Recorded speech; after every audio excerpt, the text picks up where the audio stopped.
If you've been feeling the stirrings of something brewing, almost like we're building up to something that you can't quite place your finger on, you would be right. On Friday, August 28th, we will have a lunar eclipse in Pisces. The themes for this eclipse will include shocking revelations, new and unexpected information coming to light, epiphanies, and moments of complete clarity. Welcome to From Chaos to Cosmos.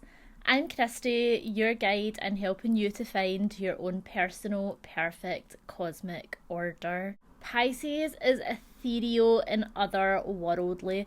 I like to think of everything that Pisces has as kind of obscured slightly by this veil that's in front of it, whereas Virgo is grounded, practical, and methodical. So when the perfectionistic, analytical Virgo sun shines a spotlight on this ethereal, dreamlike, otherworldly Pisces moon, it's bound to unveil some truths. I like to see it as like Pisces has obscured itself with this like veil of mysticism around it, and then Virgo comes along and it's like, what the fuck is these curtains? Like, no, like these don't go with the decor, get them out of here. And then like whips the veil off and everybody's like, oh my god. The sun is also going conjunct with Mercury at this time.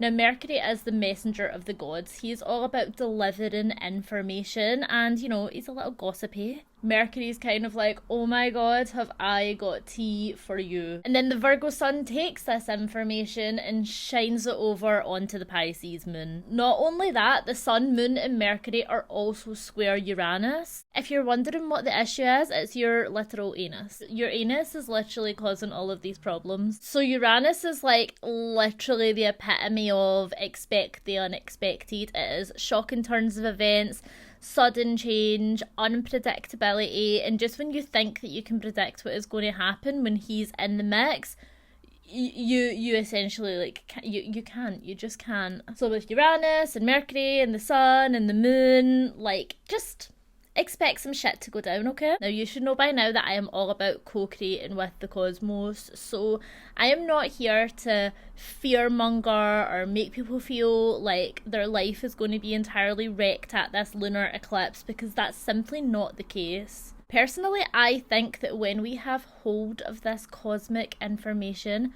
we are much more adaptable to working with that energy and making it work for us. It's also worth noting that eclipses are always said to be fated events, so anything that happens during this time is for your soul's growth. The epiphanies that come up, the changes that happen, the kind of shocks and revelations, to whatever kind of degree this is all actually for you. Also, not everybody's eclipse story is going to be at the same level of intensity.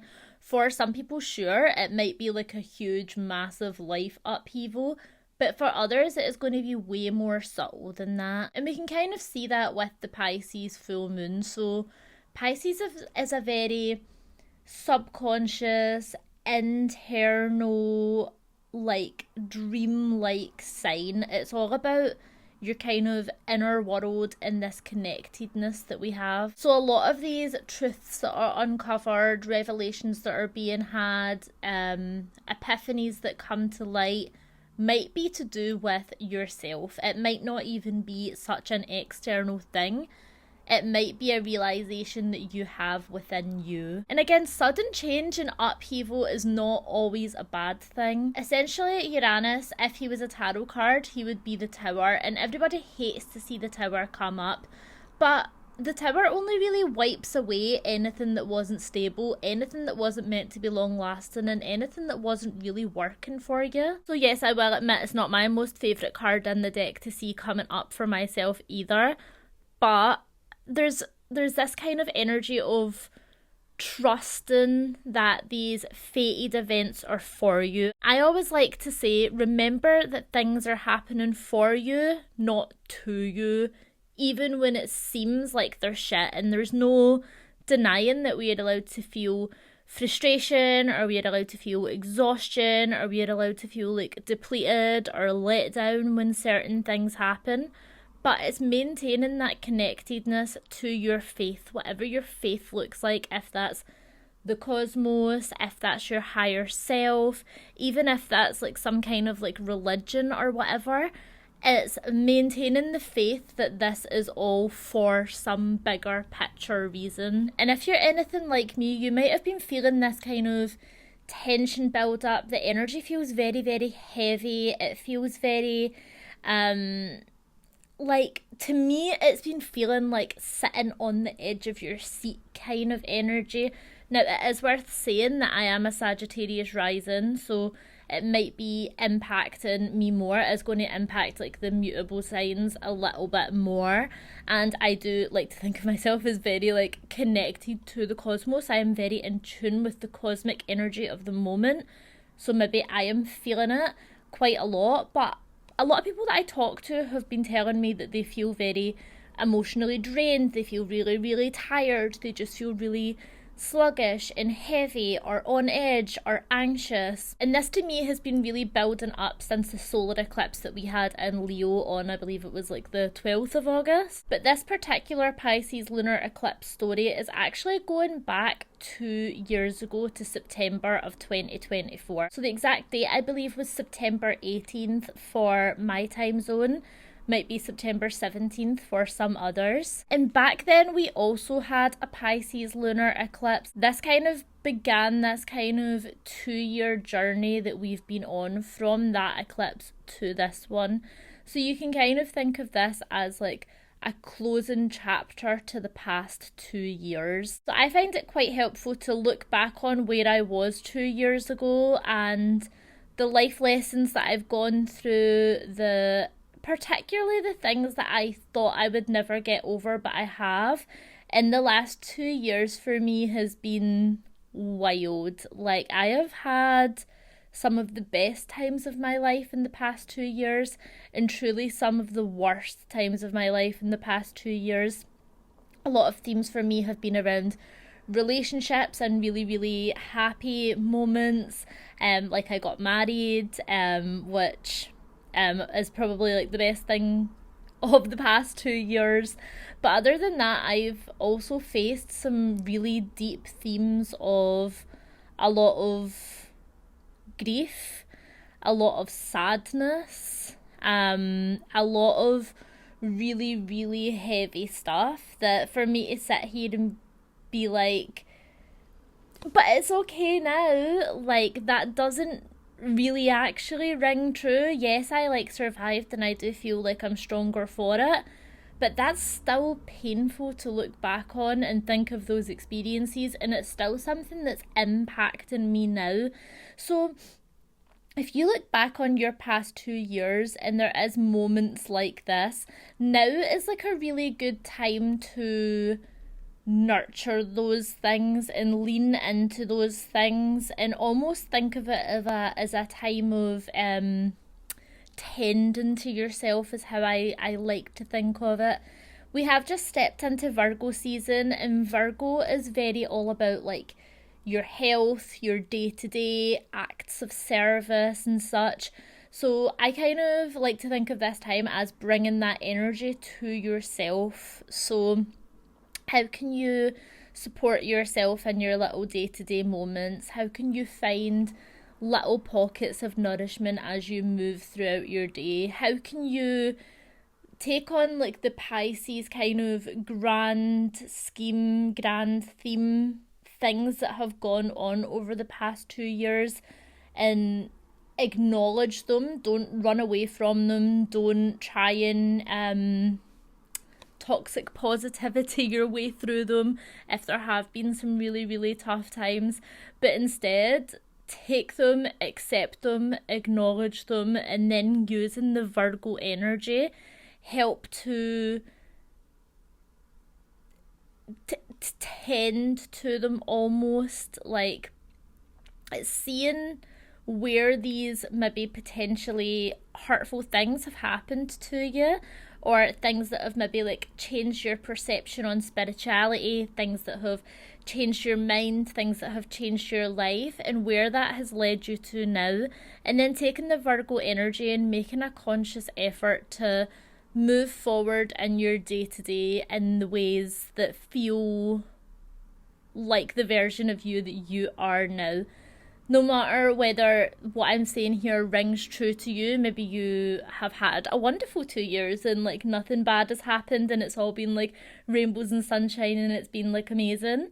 That's great. Where has that helped you experience spiritual growth? Because often we think like the tough times are like what makes us grow more spiritually, and yes, that might be true. A lot of us kind of lean more on our spirituality and soul growth when we are in the hard times, but don't forget, like, the good times are also there for that as well. So whatever your story over the past 2 years have looked like, this is a really great time to reflect on all of that. Meet yourself where you are now, almost like you're kind of reintroducing yourself to the version of you that you are, and then you're now kind of moving forward in your day-to-day life from that really grounded, embodied place of, okay, I've took the lessons, I've transmuted them in some kind of way, and now I'm moving forward as the new version of me. I really hope that made sense. I don't have a script for this video, and sometimes when I don't have a script, I'm like, am I saying stuff or that actually makes sense, or am I just like speaking words? Well, I guess we're always just speaking words, but the hope is that they mean something. Let me know what drink you're sipping on. I'm sipping on a room temperature Diet Coke because my fridge broke. My fridge freezer broke in the middle of the night and everything defrosted, including some ice cubes that we had in the freezer. And I had some of my wedding cake frozen, and the water like got into it and completely wrecked it. Which I personally felt was very Venus square Saturn energy, and I was not fucking happy about it. Okay, now we have a general idea of the energy of the Pisces lunar eclipse. Let's talk about where it is going to impact you most of all based on your natal chart. So mutable signs are going to be more impacted by this lunar eclipse. So that'll be those with personal planets or points in Gemini, Virgo, Sagittarius or Pisces, or even if you have your rising sign or your midheaven in these signs. And by personal planets, I mean if you have your sun sign, your moon sign, your Venus, your Mercury or your Mars. And this will especially be in the earlier degrees of these signs. So the moon will be in 4 degrees of Pisces, so any planet or point around the 4-degree mark of the mutable signs is going to be making some kind of aspect here. However, this lunar eclipse is going to impact us all to varying degrees, so the best way to see how it's likely to show up in your life and the kind of themes that you can expect from it is to locate where 4 degrees of Pisces is in your chart and then look at what house that falls within. So you will need your exact birth information, so this is your date, time and location for this, and it's actually a lot easier than it seems. So you will input your information into whatever chart kind of creator that you want to go on to.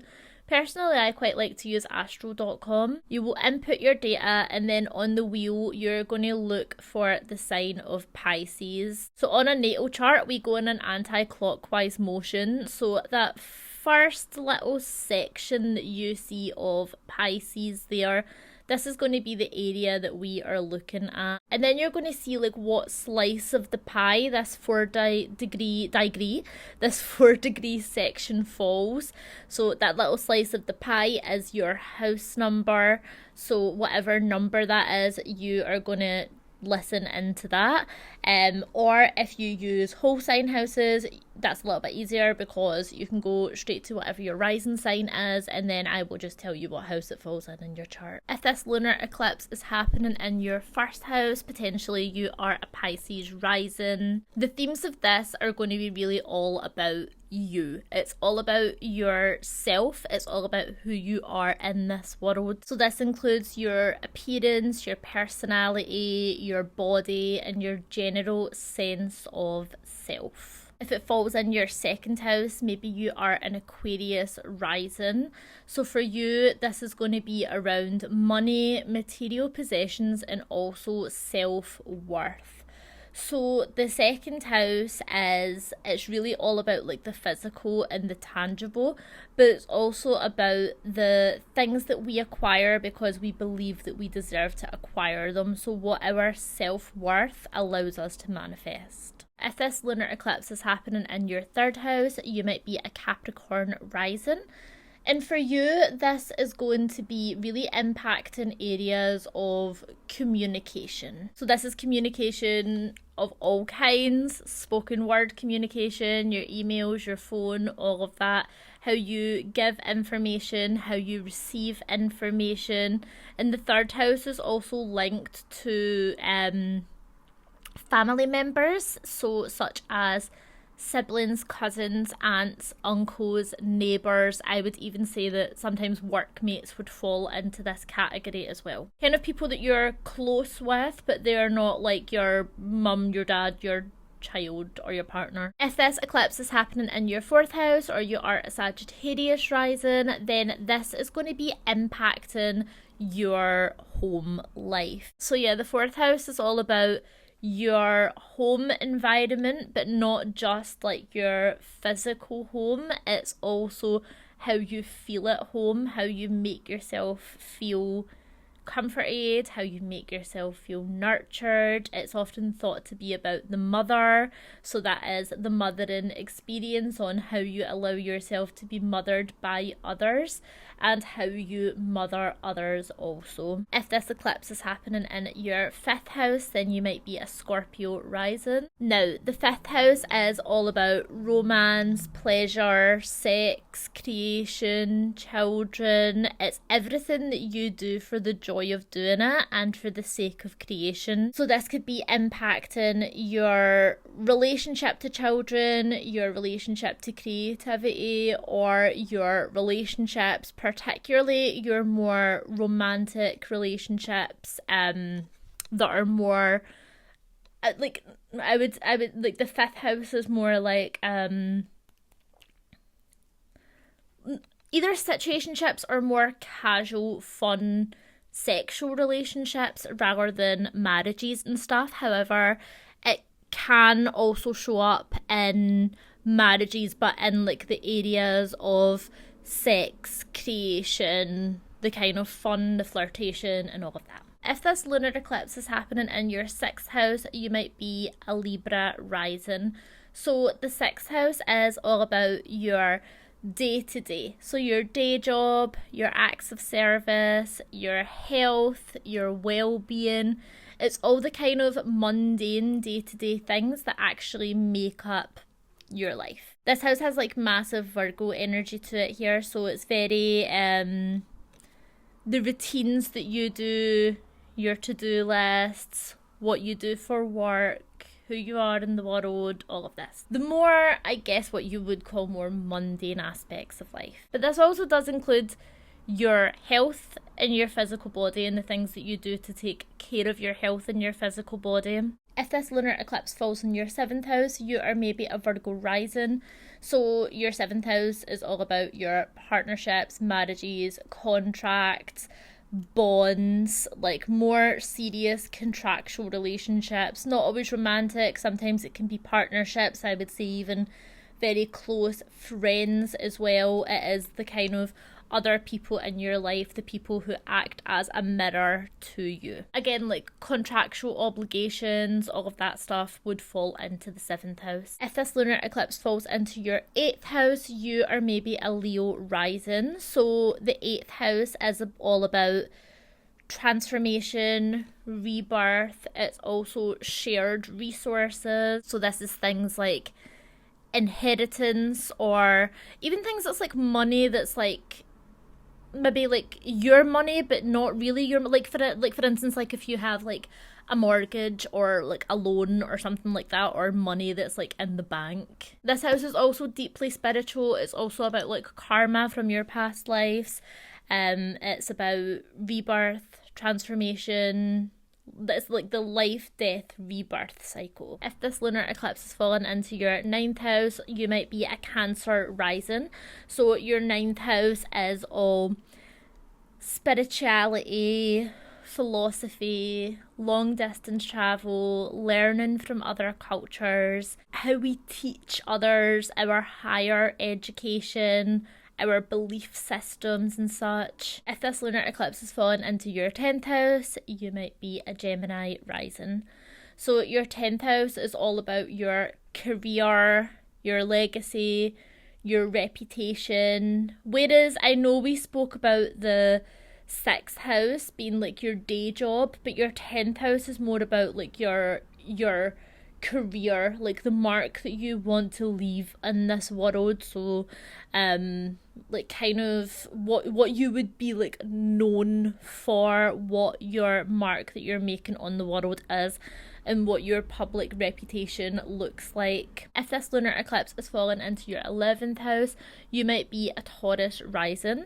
So your 11th house is your bigger social network of people. So this is the collective energy of like the world as a whole, but also like groups that you are a part of. So, and we're all a part of groups to some degree.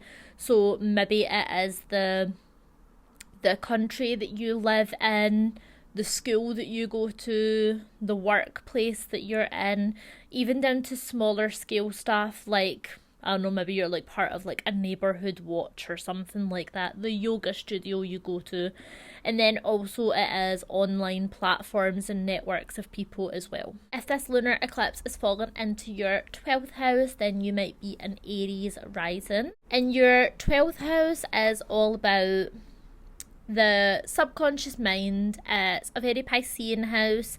It's escapism. It's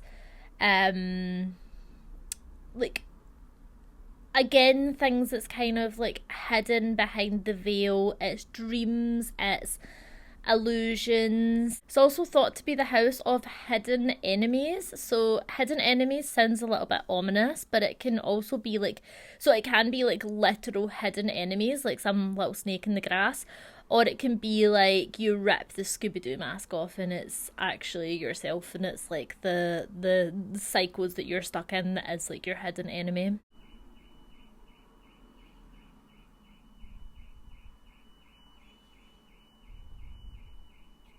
Are you gonna shut that up? Thank you. So let's get into some rituals that you can do on or around this Pisces lunar eclipse. So typically, as you may know, full moons are a good time of release and letting go, but they are also thought to be a time of, if you do like magic or energy work or manifestation, this time of like super heightened energy that you can work with to kind of put towards and manifest anything that you desire. So while it is kind of about releasing as well, like the illumination of the full moon will gradually get less and less and less until we're at the new moon, it is also typically thought to be a time of heightened energy that you can use in your spell work or energy work or whatever it is that you... So fucking rude. However, round about an eclipse, the energy can be a little bit skewed. The energy can be a little bit strange or a little bit weird. So I don't personally recommend doing any kind of manifestation work or spell work towards gaining something, because I feel like that could result in some kind of weird, wacky outcome. Rather, I would say, I think that this eclipse, you would maybe be better doing some... Oh my fucking god, are you actually taking the piss? I think that you would maybe be better doing things of reflection. So a really nice idea that I like is, as I said, this is kind of closing out a 2-year cycle since 2024. So what I think could be a really nice idea, and you can either do this by going into a meditation or writing a physical letter, And it's writing a letter of support to your past self from September 2024.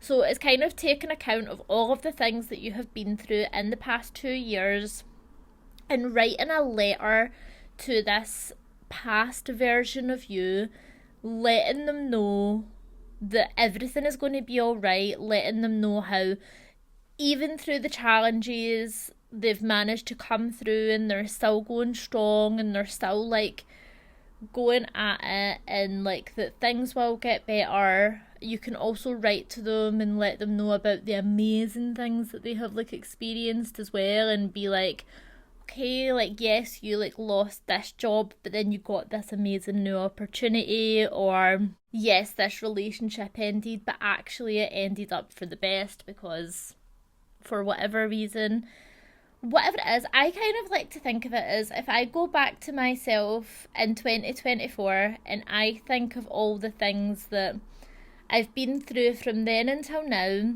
and I'm like, what would I want to, me back then, what would I want to have known from my future self? Maybe it's, you let them know that like things are still tough, but the fog has like lifted and you're like much more capable.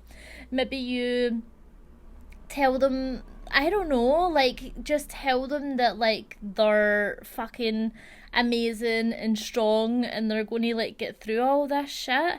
So whatever you think that the past version of you would like to hear, or what that past version of you, what would have been comforting to them, write them a letter or go into a deep meditation and go and meet them and tell them. I think there can be something so healing about communicating with past versions of yourself or future versions of yourself as well, because who better to guide you through the tough times than you? I'm also expecting that dreams are going to be pretty wacky around about this time. So Pisces is like a wacky dream giver anyway. So I would really recommend keeping a dream journal, seeing if any messages come through to you in your dreams. Maybe write down your dreams, even if they don't altogether make sense, just so that you can look back on them and reflect on them in a future date to see if there's any kind of messages in there. I would say that like divination of all kinds, if you're doing like dream divination and stuff, might be slightly skewed round about the eclipse time because the energy is like slightly off. So I wouldn't take like anything that comes up in your dreams as like absolutely gospel, but it might just be nice to see where your dream self is at, see what messages are coming through to them, and just take note and see what happens. I also think it would be a really amazing time to do some kind of bathing ritual. So I love any excuse to get in the bath. I think making it into a ritual thing can be like so, I mean, honestly, in my world, I'm like pretty much anything can be like solved with like a decent bath, to be honest. And I'm somewhat of a bathing connoisseur. I actually have a whole video on my other channel about putting together a bath ritual as like an entire bathing spell. If you want to go and check that out, I'll leave that linked. But it can literally just be connecting to the energy of water, because, you know, Pisces, they love their water. Getting in the water, asking it to cleanse you, bless you. You can put nice ingredients in there. You can put some nice herbs in there. Doesn't have to be anything fancy. It can literally be you put some salt in there for protection. Personally, I love to put some lavender in my bath. I love to put some rose in my bath. I like to put some mugwort in my bath. And again, it just kind of plays into the idea of kind of nourishing and nurturing yourself. Taking time for you, just having a bath because you deserve to be a little mermaid for an hour. I think yoga, I mean, I'm going to recommend yoga all the time. I'm a yoga teacher. But I think if you're wanting to connect to the more kind of grounded energy of Virgo, yoga's amazing for that. So, I mean, doing like the physical asana practice, getting your body moving, dropping into your physical body more than your mental and spiritual body. And when you're in that movement, really focusing on your bodily sensations. I actually did a fantastic yoga class yesterday. It was really good. It was as I'm filming this, it was the first day of Virgo season yesterday, and Yoga with Cassandra has a Virgo class on her channel, and it was such a good yoga practice. Probably one of like the best yoga classes that I've like did in a while. It was really, really good. I had to make some adaptations for myself because I am nursing a back injury at the moment. That's a whole other story, but it's not my favourite story. So I did find it quite challenging just because I was like, I was like so scared to like hurt myself, but I'm glad that I got moving a little bit. And I think that or any class would be a really good class to get into if you want to connect to the more kind of like Virgo earthly energy. Again, in that same vein, I think cooking really nourishing foods for yourself, foods that are going to make you feel comforted and nourished, giving like your body like proper nutrition at this time. Again, this doesn't seem like the most like magical, spectacular practice in the world, but I'm keeping it quite chill round about the eclipses, honestly. If you practice kitchen magic, you can add a little bit of that in. You could, cook something that's going to bring you warmth, comfort, joy, protection, whatever it is that you feel like you're needing round about this time. If cooking is really not your thing, you can make a nice herbal tea. I personally, as well as being a bathing connoisseur, I'm also a herbal tea connoisseur. I fucking love nothing more than making my own herbal teas. But you can also just buy a nice herbal tea. Buy one and then just mindfully enjoy it. I think the real thing with this lunar eclipse is keeping it chill, taking it easy, looking after yourself, and just seeing how things unfold. Like I said, the events of the eclipse are thought to be fated events. So there's some things in this life that we can control, and there's some things in this life that we can't control. So whatever is going to happen and whatever is going to come up for you round about this eclipse, there is only so much that you can do about it. And the one thing that you can always do about it is to take care of yourself, look after yourself, believe in yourself, and know that no matter what comes up, whether it's like a minor inconvenience or it's like a huge big epiphany, that you're absolutely going to be okay, because you've proven that your whole life. And I think that is it for this video. If you would like to see more of me, I have another channel called Christie's Coven that is more kind of like witchy education and entertainment, I would say. Where this here From Chaos to Cosmos is my business channel. I have a small business, and in this small business I offer yoga classes, yoga events that kind of blend together like the astrology. I'm hosting cosmic coven events, and I'm planning on doing these every new season. So every new astrological season, it's a little bit of yoga with a little bit of tarot, and it's online, so wherever you are in the world you can join me. I also offer tarot readings. Again, I do this virtually, so wherever you are you can get a tarot reading from me if you would like. And I have a shiny new website that just launched today. I actually also wrote a little blog post on this lunar eclipse, so I will leave the link to that below, and I will also leave the link to like my link tree so that you can follow me on any social medias that you want to follow me on. And that's it. Until next time, bye.